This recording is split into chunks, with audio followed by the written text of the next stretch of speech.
My hand looks like it got a sunburn or something. Anyways, but when you, somewhere in the text, it will give you a restriction on, for example, the assembly, right? So you have 120 hours of assembly time, right, available to you. You have 15 hours of testing time, and you want to make a profit of at least, right, profit of at least 4,000. So to me, that would, I will say this, inequality 1, right? This is inequality 2, and there's an inequality on the profit, which is my third inequality. So this question should have 3 inequalities. Before I do that, I need to let X be the number of mountain bikes.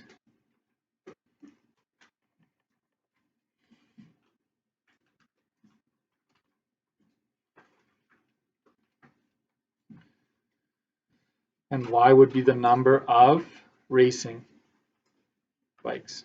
And I probably ate up too much space right there, but it's going to work out. Okay, so, and remember this one. Which way does it go again? Does it go this way or this way? It has to be greater than 0, okay? So we're saying that our implicit constraint, right, that X and Y have to be, so that basically tells us we're stuck in the first quadrant, right? It can only be positive for both. And now we come up with our inequalities. So let's tackle the assembly, right? So I go and see that mountain bike takes, so 3 hours for every mountain bike. And you got to look at assembly, right? So I'm going to underline assembly for the mountain bike. And the racing bike takes 2 hours, right? 2 hours for assembly. So 3 hours for assembly for a mountain bike, 2 hours for a racing bike, and that has to be less than or equal to the total of 120 hours. And notice that everything is an hour, so I can keep it as is. I don't need to do anything else with it. So this is assembly, right? And then I have testing, and I notice that testing is in minutes, right? So I have 15 minutes here and 30 minutes there. So I always like to turn my hours into minutes then instead of going minutes to hours. So I'm just quickly going to go on the side here. 15, right, hours times 60, right? And that is 90, right? 900. Just making sure. 900 minutes. Here, I'm off the charts here. Hold on. In a bad way. There. So that's, I'm just going to do that on the side. 15 hours represents 900 minutes. So I'm going to go 15 minutes for every mountain bike and 30 minutes for every racing bike. That has to be less than or equal to 900 minutes. If you turn this into hours, that's fine. That'd be 0.25, right? And this would be 0.5. That'd be less than or equal to 15. That's okay, right? So as long as you're consistent, both of them will give you the same graph. So don't worry about that. Now I'm looking at profit, right? So this is testing. My last one is profit. So I know that I make $250 for every mountain bike and $210 for every racing bike. And I want that combination to be greater than or equal to $4,000. Right, so this is your profit. So now you have 3 inequalities for all 3 restrictions that have been placed on you. Okay. Just a word of caution here. The profit up here may come back. Those coefficients here may come back when you come up with your objective function. Because I will show you in C, if you look at C here, write the objective function, then determine the combination that would maximize profit. Okay, so we're going to have to deal with that. So I'm going to pause this here and go to the next question because I want you to graph these. You're going to have to be Very careful with the space you use up. Do you remember how to graph these? It's been a long time. Maybe I'll do one of these, but let's come up with the inequalities here.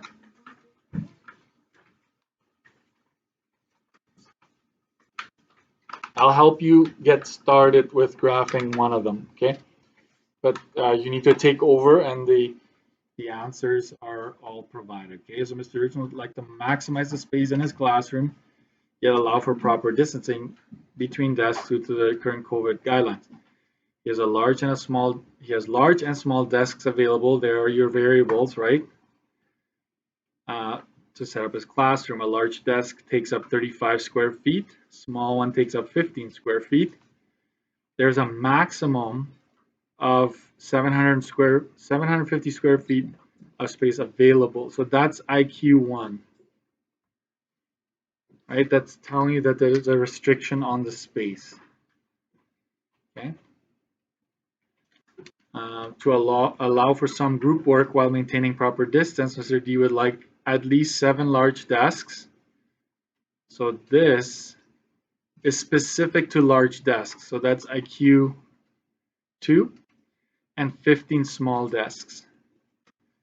So this here is IQ 3. So it's specific to the small desks. The combined number of desks cannot be greater than 32. So, sorry, 35. What am I saying? Right? So that is inequality number 4.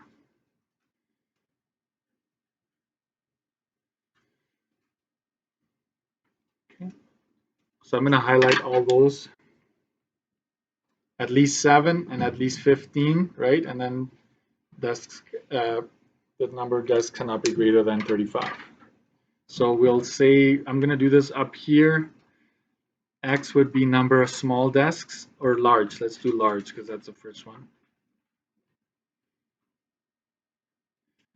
Y is the number of small desks. And XY is greater than or equal to 0. Let's get that out of the way.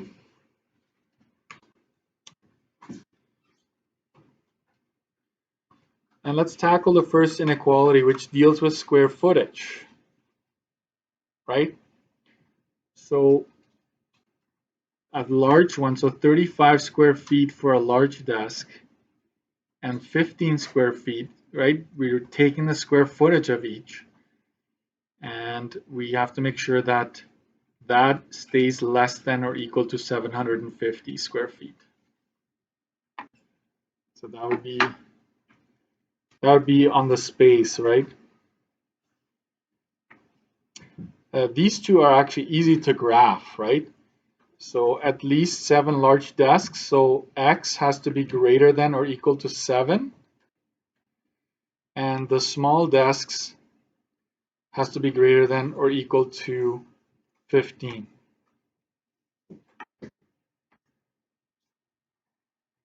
So this is on the large desks, and this is on the small desks.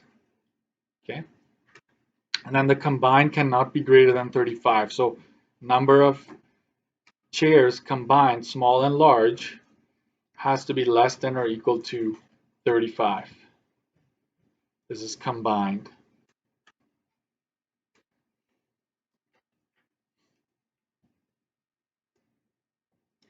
There are your inequalities. So you probably get 1 mark for each inequality in that case. So again, I'm going to go back, lots of information, read it over a couple times, start highlighting, underlining, and then kind of hone in on, okay, there's a restriction on the space, right? And then I keep reading. There's a restriction on large, particularly, like specifically to the large and the small. And then there's one that looks at them combined, right? Right here, that's my 4th one. And there it is. Which one should I graph? I guess it doesn't matter to you, right? It's about the same. I will do the previous one.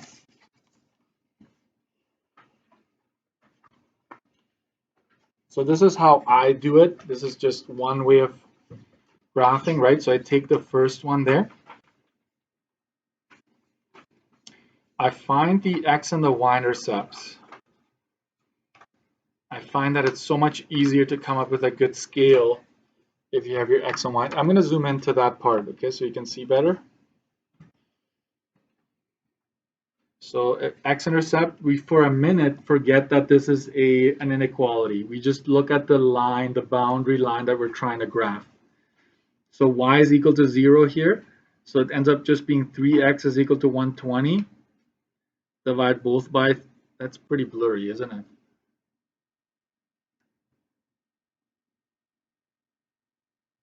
There we go. We divide both sides by 3, x is equal to 40. So we're looking at a point 40 there. For the y-intercept, it's the other way around. X is equal to 0, so 2y is equal to 120. Y is equal to 60. So 0, 60 is the point we're after. I'm going to close this. I like to have this boxed in. It's easier to kind of identify. Then rewrite your...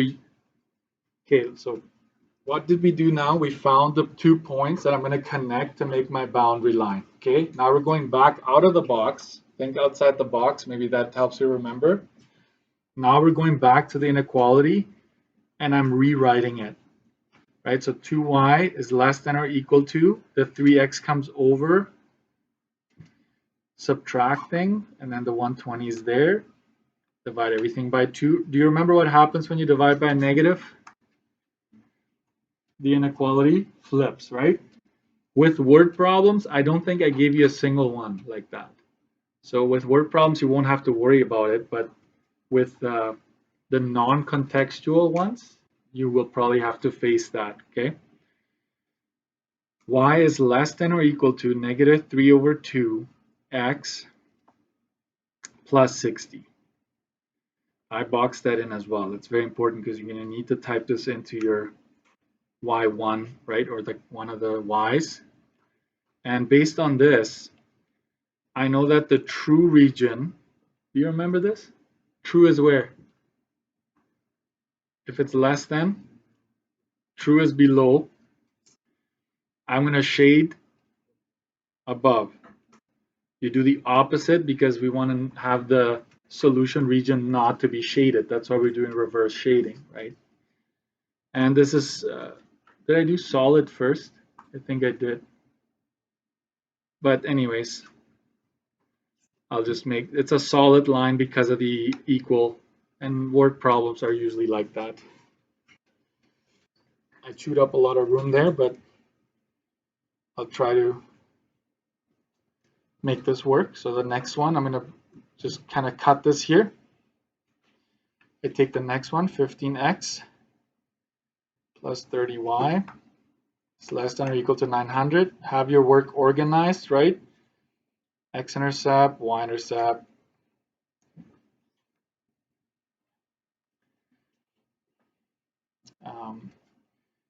Y is equal to 0, so it's 15x is equal to 900.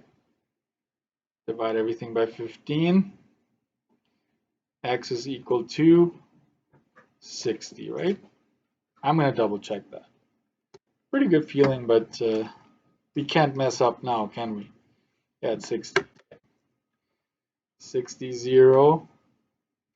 Beautiful. Then you y-intercept, x is equal to 0. You divide everything by 30. Y is equal to, sorry, this is just equal to in here. Y is equal to 30. So 0, 30. There's my x and y-intercept. I'm going to rewrite it. 30y is less than or equal to negative 15x plus 900. Divide everything by 30. What happened to the y right there?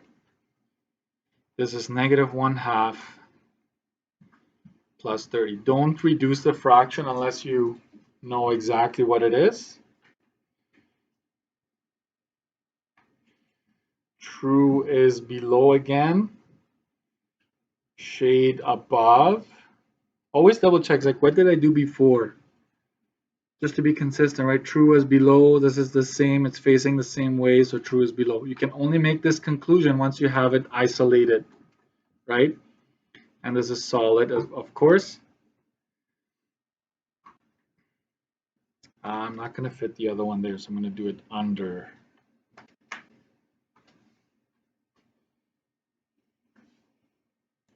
So the last one is 250x plus 210y greater than or equal to 4,000 x-intercept, y-intercept.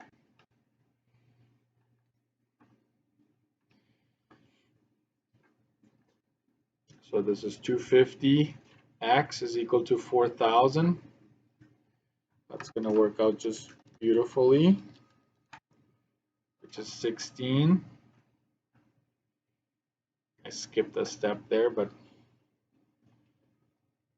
I never make mistakes, so I can do it. Just kidding.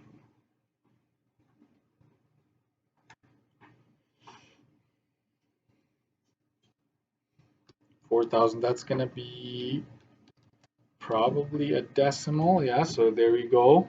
We found one that isn't so pretty there, but that's okay.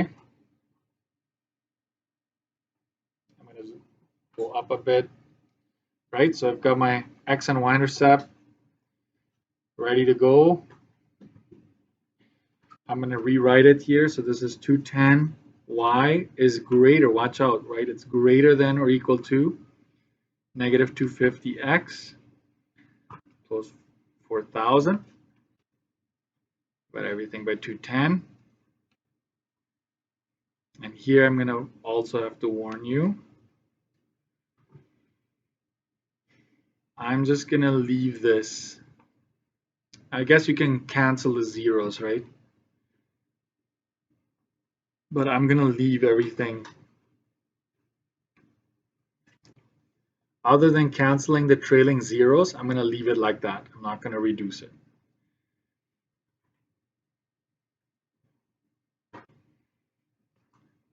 True is above because it's greater, right? Y is greater than. Shade below, also solid.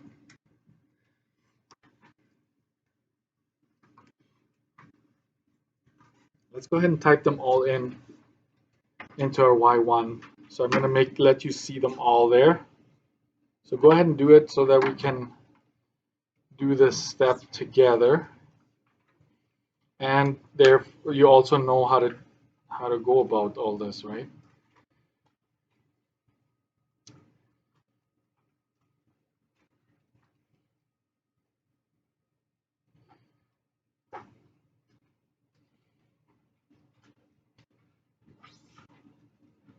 And I always use brackets when I'm typing in the coefficient.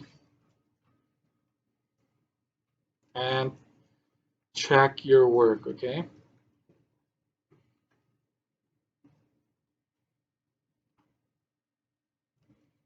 Watch how I'm going to entering the last one here. The coefficient, the constant at the end, I'm going brackets for that as well. 400 divided by 21 or 4,000 divided by 210. Not a big deal. I'm going to have my plot one turned off. Make sure that if you're entering equations by yourselves, right, you do not have plot one on. And I'm going to go ahead and graph this. And obviously, you can just look at the, like I need my x, my biggest x-intercept is 60. So let's go to our window. I'm just going to go -5 for x-min, but I'm going to type in 80 for x-max, just to go a little bit beyond. I'm going to go -5 for the y-min, and my greatest x value is 60, it seems. Yeah. So I'm going to go 80 there as well. And now I see all three lines So this is kind of now giving you a sense, this is what the graph is supposed to look like. Why am I saying this? Because if you make a mistake on your x-intercepts and you're trying to graph it and you're like, wait a minute, why is it not the same? You know you have to go back and check, right? So let's graph this. Let's start with the basics. Your labeling. That should be like the number one. I will put down number of mountain bikes.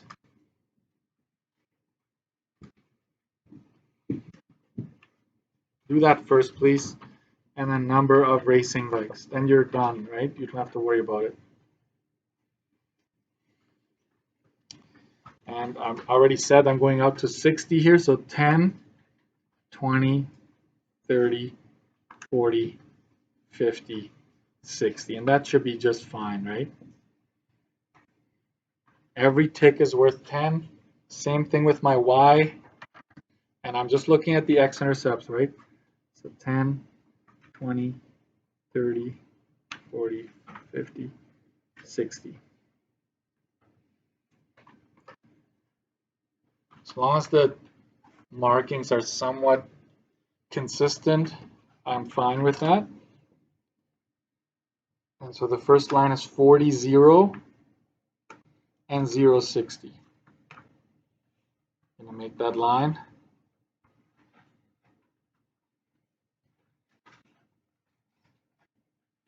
I'm going to write it down way up here.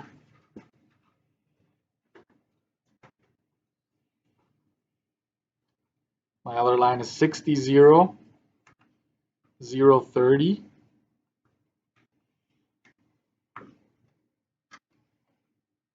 And I'm going to write down the inequality right here. Remember, getting your inequality from the graph, all of that stuff, I just won't have time to do all of that. But if you work through the review booklet, you will be okay. So I'm just checking my graph so far, and I do have the red and the blue on here, right? It kind of looks the same. So we're good. And now the last one is 16, 0, which is right about there, and almost 0, 20, but not quite. And I will go out of the grid to label this.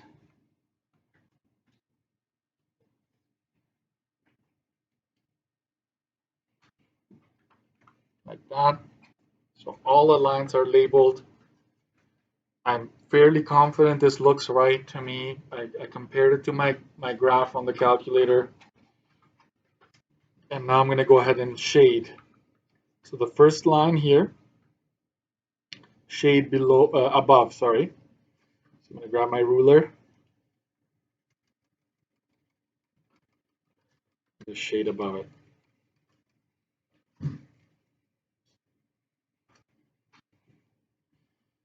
And then the next one is also shade above. So I grab my next line and I shade above that. Make sure your lines do not go out of the grid, okay? Because you said that it's only the positives that we're considering. So no arrowheads or anything like that. Unless it's a vertical or horizontal line, then it does have an arrowhead on the end. And the last one we're shading below.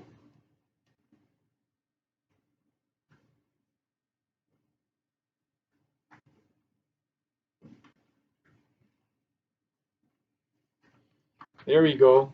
And I write down solution here. Doesn't say it, but you don't have to do it on the grid, but at the bottom below this question it says corner points. So this particular solution polygon has 1, 2, 3, 4, 5. Out of the 5, the only one we need to use our calculator for is this one. These ones we already know what they are. So you just have to read them, right? So I'm going to write down the corner points. I'm going to zoom out a bit. So I'm going to start here and go clockwise. So 16, 0, 0, 19.05, and then it's 0, 20. I'm going to write this one down, 40, 0. Is it possible to have this number here? Can I have a decimal? What do these represent? Mountain bikes, right? Bikes and bikes. So you need to round that, okay? Because it's discrete.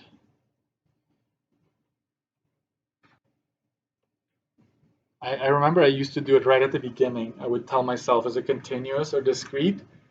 So if you remember to do that, it might help you.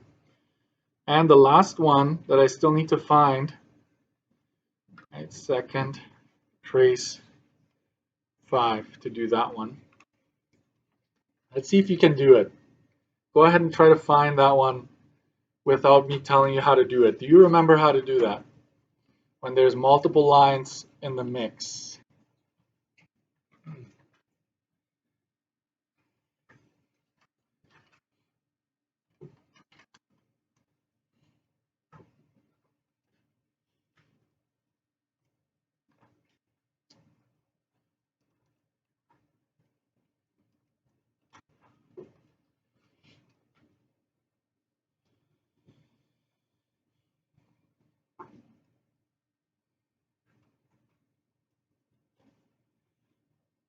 If you did it.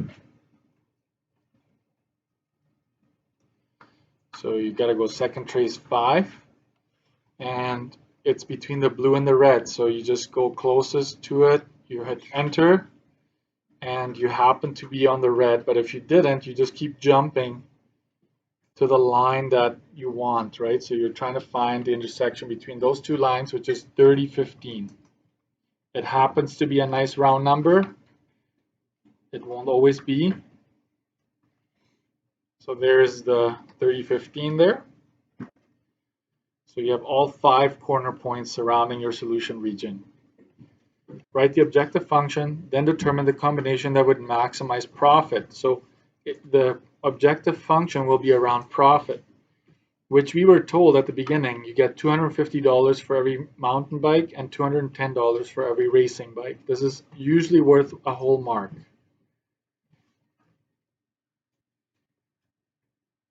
If they would have said, write the objective function that would tell us the maximum testing time, then it's a different story, right? Like you would have to use the coefficient that go with testing time, right?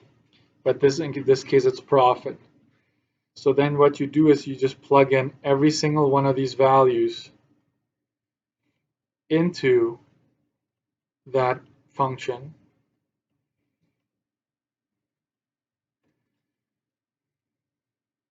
It's tedious.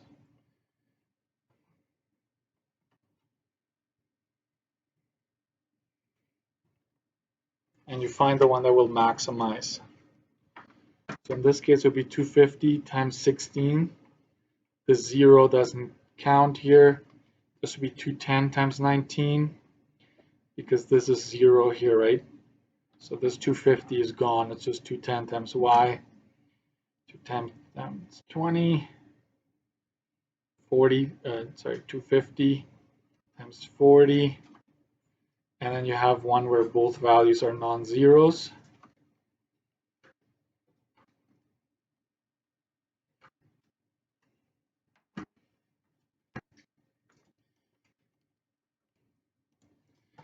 $4,000, no surprise.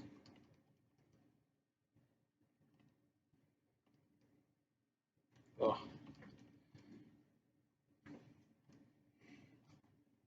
210, this is 3,990. 4,200.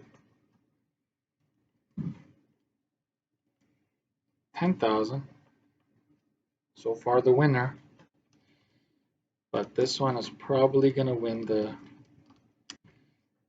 10,650. Maximum profit by making 30 mountain bikes and 15 racing bikes.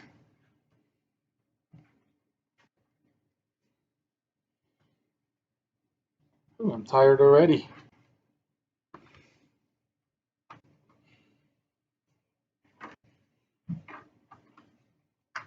So I won't do the graphing for the next one, okay? You're on your own there. The key is out. I've only heard of 2 mistakes on the key, so either I didn't make any mistakes or you're not doing the review and not seeing the mistakes, but let's hope that it's just I didn't make any mistakes. And as much as I would just want to like help you, just hand everything over to you and just make you remember it, I can't. There's only so much I can do. And I hope that those of you that did do the review, that it pays off. I really do think it will. All right. So I gave you the inequalities here. Let's go and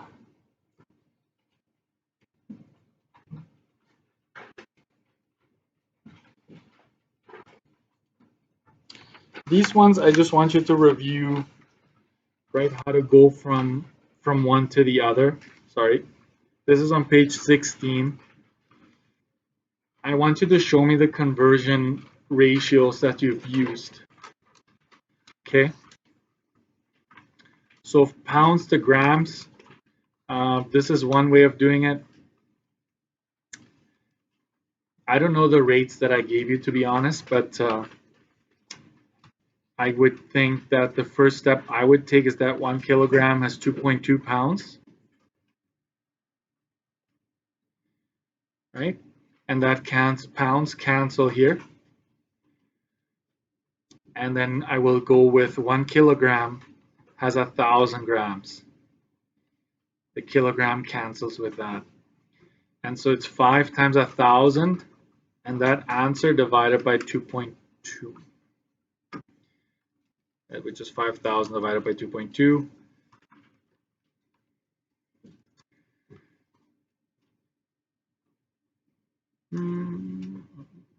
Oh yeah, okay, we got it. 2,272.73 grams. Okay, so that's how you would do a question like that, and you've seen that on IAPR, Intro to Applied and Pre-Cal, that is. So you just have to be careful, and on your study sheet, make sure you have those rates there that I gave you at the beginning of the unit. Some that are like off and bizarre, I will give you. Like some that we haven't talked about, I will give you those. But like what a bushel is, like if I tell you, hey, a bushel has this many tons or whatever, I will give you that. Which one is faster by how much? These types of questions, you have to convert. You either convert this one to kilometers per hour or you convert this one to meters per second. You want them both in the same units, and then you tell me which one is faster and by how much. So you have to actually subtract the values once you get them both in the same value, okay?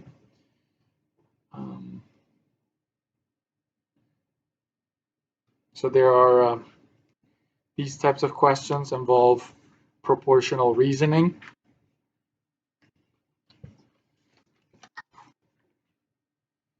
Let's go next page.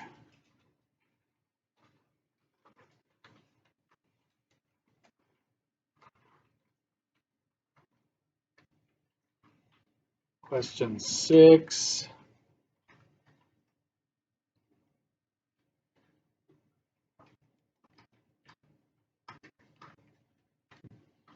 So he sees a deer through a scope, estimates that its height is 1.25 centimeters. The actual height of the deer at shoulder is 1.2 meters. Determine a scale factor. The scale factor, there's scale, right? So scale, right? You have new and original, right? But scale factor, right? Scale factor is this, which is new over original, or what's the other version of it? diagram over actual. And some of you are like, I don't get it. It's like, well, when it's a picture of any sort, like you're seeing something, a picture or a diagram, or you're looking through a camera, then I would use diagram and actual, right? So in this case, diagram is 1.25 centimeters, watch that, and the actual is 1.2 meters, and you can't have different units. They need to be able to cancel out. So I will go 1.25 centimeters. How many centimeters in a meter? 100, right? So if I just multiply this by 100, I get 120 centimeters. Okay, and then so you cancel that and basically just divide it. You can, oh, did I show you the trick of reducing a fraction? I showed you that, right? It might come in handy next year, but so I think it was math. You don't have to do it. Decimal is fine. 1 over 96 is the fraction there. Cool, huh? Right? That's the scale factor, or 0.0104. I would use 4 decimals just to be safe, because you don't want to lose decimal places in that case. Is this an enlargement or reduction? Explain how you know.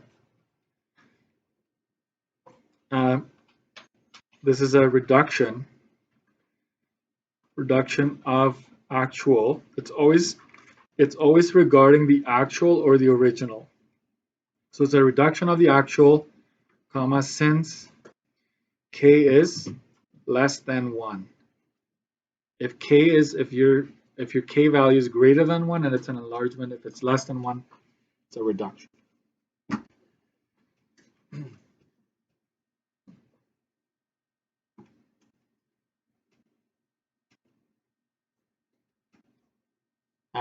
I will just make sure here, same units, right? If I fill this in too much, it's like just a note here. Make sure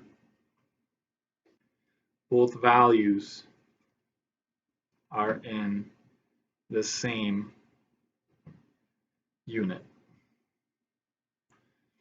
right?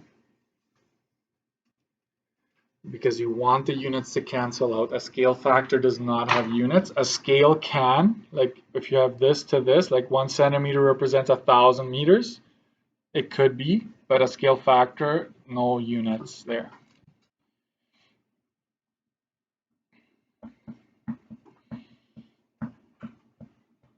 It's exciting stuff, eh? Can't wait for this to be over, right? Anyways, I get it. I feel your pain. Is this the first time you write somewhat of an exam in all these years? I always gave my students something final, even during remote learning, so I think it's a good skill to study everything, rehash it, okay? Because you're going to need it for post-secondary or anything else you do, really. All right, the scale diagram drawn on a 0.5 centimeter grid paper shows the floor plan of a living room drawn to scale. This is the scale that they've used. I'm going to circle that. Calculate the perimeter of the actual living room in meters. So basically what you have to do here is just count, right? This is 1, 2, 3 centimeters, right? And then it's 1, 2, 3 centimeters. You get that part? Right? Every box is half a centimeter. That's what we're told here. Don't measure it, just trust me, right? Because if you measure it, it might not be. So there's 1 here, and then there's 1, 2, 3, 1, 2, 3, 4. Would you count this? I will. 1, 2, 3, 4, 5, 6. Okay, so the perimeter in centimeters, that is, would be 6 and 6, that's 12, plus 4 and 4, that's 8, so it's 20 centimeters. You could have just added everything up to and you would get the same answer. And so what do we do now? Turn this into a scale factor. K is equal to 1 over 125. Right? You can turn a scale into a scale factor. You might have to reduce it or like get rid of the units. This one has no units, so just take it as it is. So 1 over 125. What is this? Diagram or actual? It's diagram. Thank you. And it's in centimeters. So this is our actual. Cross multiply and divide. So it's 20 times 125. And that's 250, so 2,500 centimeters, that is, because we started with centimeters, right? So we're going to end with centimeters. I'm just going to multiply it and say that 1 meter has 100 centimeters. Cancel, cancel. That really gives me 25 meters. It just so happens that it's a nice whole number, but don't always think that that's going to be the case, right?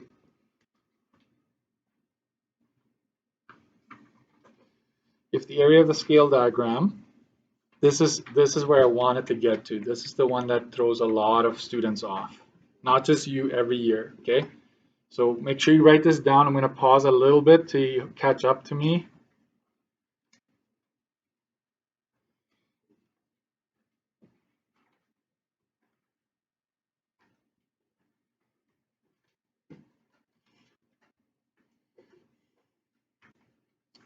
If the area, I'm going to highlight this.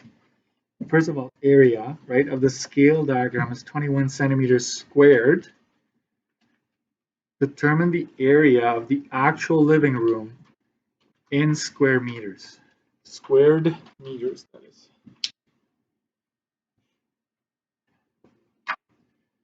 This is tricky.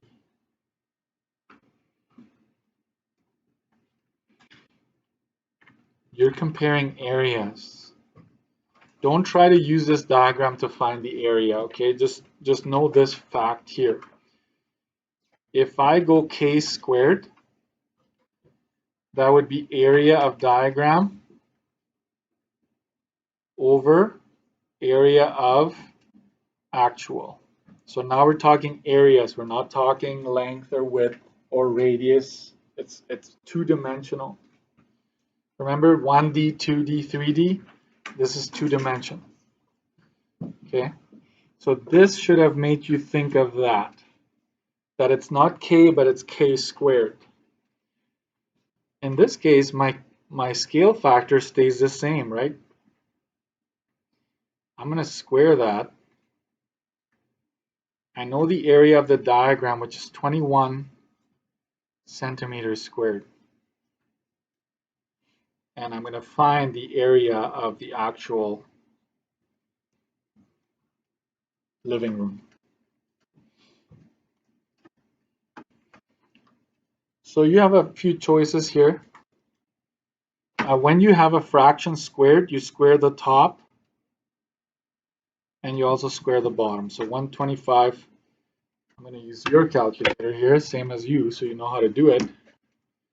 125 squared, 15,625.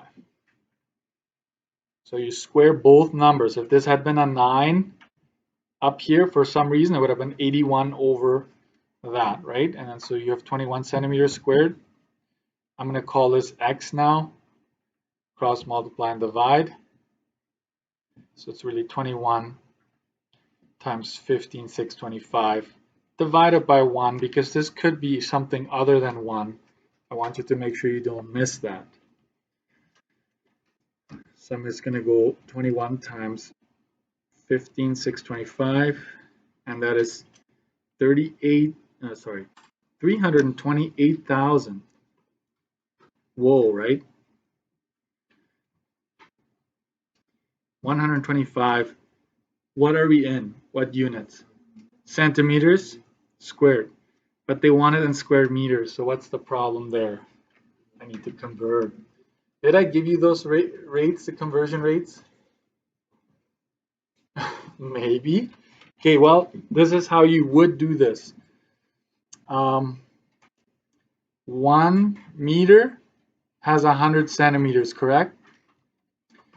If you were to square this, you would get 1 square meter. What's 100 times 100? 10,000, right? Centimeters squared. Yikes. So I'm going to zoom into that.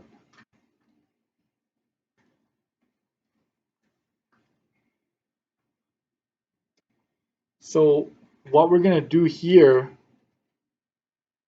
I'm going to just go 328, 125, right? Multiply it by that ratio, this rate here, knowing that 1 square meter has 10,000 squared centimeters.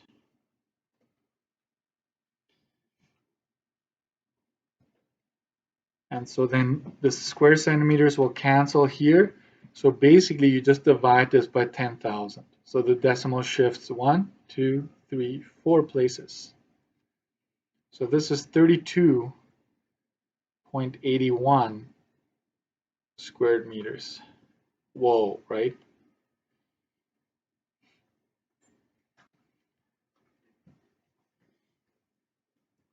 So you know the most common mistakes that I see in this case is just dividing it by 100. Let's just divide that by 100 and then we're there. Not true, right? You could only divide by 100 if this had been centimeters, but it's centimeters squared. So you got to go back to the drawing board, square that original ratio, then you come back and do it. If this had been centimeters cubed, guess what? You cube this and so forth.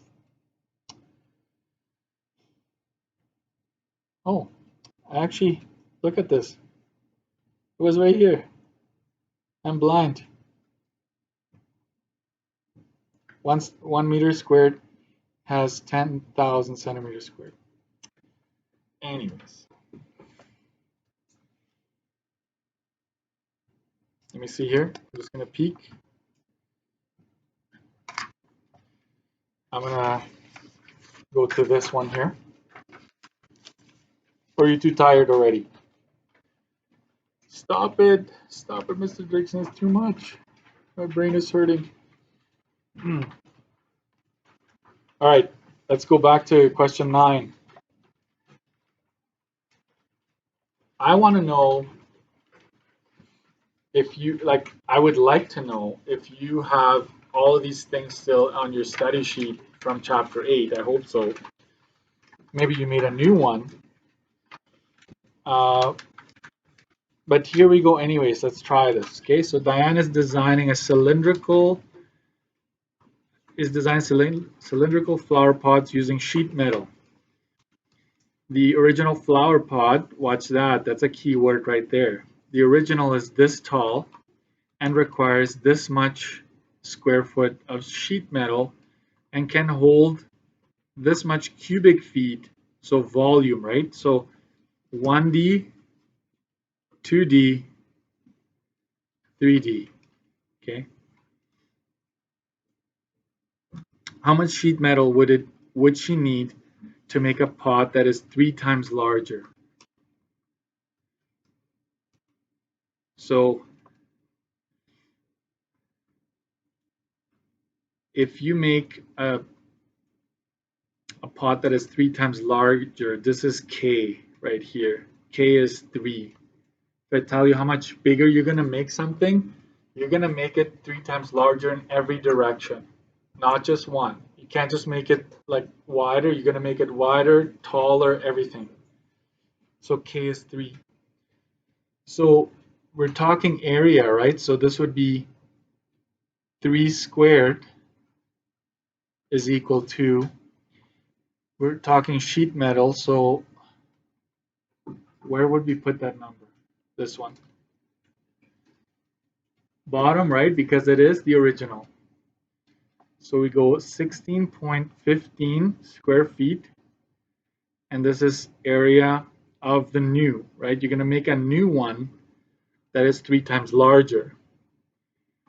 This is actually not too bad, right? Because it's just 3, so 3 squared is 9.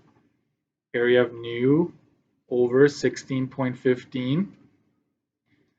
So you just cross multiply basically. 9 times 16.15.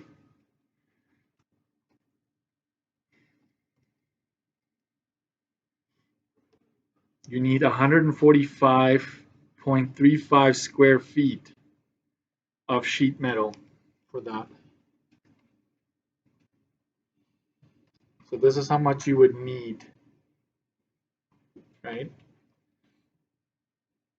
Needed for the new pot. So what am I saying? I'm trying to let you see that when we're dealing with, right, I'm making a reference to sheet metal, which is in square feet, and you should recognize that's 2D. So I can't just put K in there, I have to go K squared. And I may give you either one of these, so you have to be careful where to put the values. How tall would a flower pot, a third of the original size, be? How tall? A third of the original size. So K is 1/3, right? What dimension are we talking about if it's just the height of it? One dimension, right? One dimensional. So we can just use this one. K is equal to height of the new over height of original. So we're going to replace that third there. I'm going to make that X, and the original height was 2.5 feet. No squaring, no nothing, right? So it's really 1/3 is equal to X over 2.5. Cross multiply and divide. 2.5 times 1 divided by 3.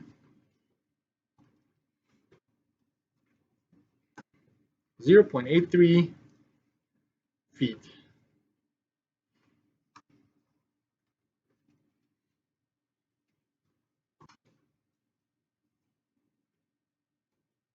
And this is I think this is going to be my grand finale here.